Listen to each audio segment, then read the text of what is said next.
How to scan Wi-Fi QR code on iPhone. To get started, first of all open up the camera application on your phone. The camera app is a versatile tool for capturing photos and videos, offering various shooting modes, editing features, and quick access options.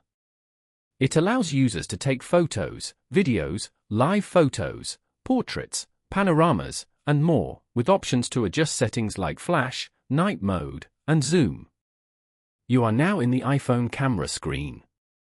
Place your camera over the Wi-Fi QR code to scan it and join the network. Then, tap on Join Network below. And then, tap on Join. Now, go back and open up the Settings application. Then, go to Wi-Fi.